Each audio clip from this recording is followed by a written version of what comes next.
আমি শুভ জগদ্ধাত্রী পুজো উপলক্ষে আপনাদের সকলকে গৈরিক শুভেচ্ছা। ভারতীয় সংস্কৃতি হিন্দু পরম্পরা মেনে অভিনন্দন এবং শ্রদ্ধা জানাই।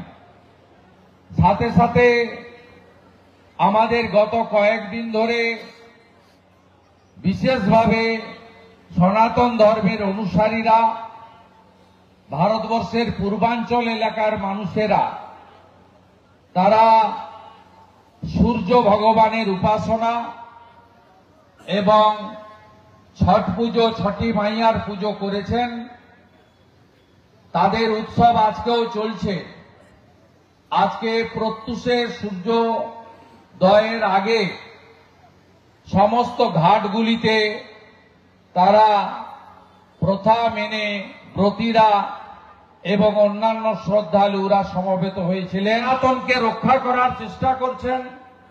আমাদের মধ্যে বেদ, উপনিষদ, গীতা, রামায়ণ, মহাভারতের কথা বলছেন। আমাদের পবিত্র শুদ্ধ হওয়ার পথ বাতলে দিচ্ছেন। আজকে সেই দুই মহারাজকে আমরা পেয়েছি।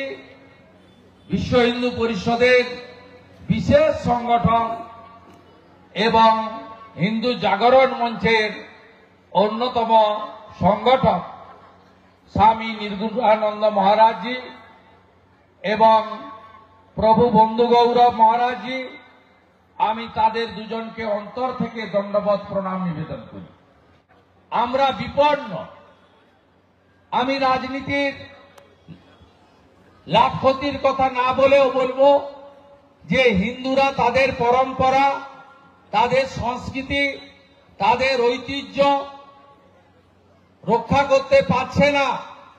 তার প্রধান কারণ হচ্ছে, এক তো হচ্ছে আমাদের যে ধর্ম, এই ধর্ম একাদশী পূর্ণিমা পালন করতে শেখায়। এই ধর্ম গীতার কথা মানতে শেখায়। এই ধর্ম কার্তিক মাস, দামোদর মাস পালন করতে শেখায়। এই ধর্ম পুষ্পাঞ্জলি দেওয়ার দিন ব্রত রাখার কথা শেখায়। উপবাস রেখে ঠাকুরের কাছে ব্রতী হওয়ার কথা শেখায়। এবং এই ধর্মের অনেক গুণাগুণ রয়েছে যার আমরা অনুসারী, আমরা জানি। বাড়িতে শঙ্খ বাদন, দীপদান, তুলসী মঞ্চ স্থাপন ইত্যাদি আমাদের পরম্পরার অন্তর্গত। কিন্তু আমরা হিংসাত্মক হতে পারি না। আমরা কেউ ইট পাথর ছুঁড়লে তাকে তৎক্ষণাৎ আরো বড় পাথর ছুঁড়ে রক্তাক্ত করতে পারি না, কারণ আমাদের ধর্ম এগুলো শেখায় না। কিন্তু আমরা আজকে সংখ্যায় কমে যাওয়ার জন্য এবং আমাদের একতা বিভিন্নভাবে নষ্ট হয়ে যাওয়ার জন্য আজকে আমরা দুই বঙ্গে, পূর্ববঙ্গে এবং পশ্চিমবঙ্গে হিন্দুরা, হিন্দু ধর্ম, হিন্দু সংস্কৃতি, হিন্দু দেবদেবী, মঠ মন্দির, আমরা আজকে কার্যত বিপন্ন হচ্ছি।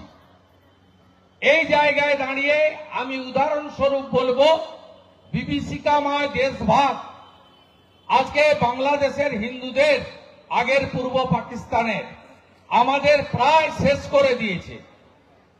33% হিন্দু সম্বলিত বাংলাদেশে আজকে 7% হিন্দু। আজকে বাংলাদেশে মঠ মন্দিরের অস্তিত্ব থাকে না। গলায় তুলসী মালা বা আচার মালা আপনি পরতে পারবেন না। হাতে তাগা বা ডোর রাখতে পারবেন না। ধুতি পরতে পারবেন না। মাথায় শিখা রাখতে পারবেন না।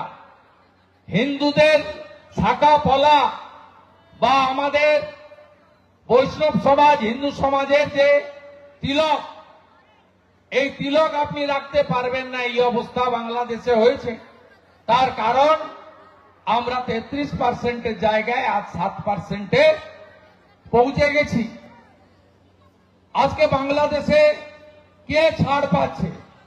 রবীন্দ্রনাথ ঠাকুর, অবনীন্দ্রনাথ ঠাকুর, সত্যজিৎ রায়, কারোর বাড়ির অস্তিত্ব আজকে বাংলাদেশে নেই। আজকে বাঙালি সংস্কৃতি, ভারতী আমাদের পরম্পরা, আজকে শেষ হয়ে গেছে, ওখানে উগ্র মৌলবাদের হাতে চলে গেছে।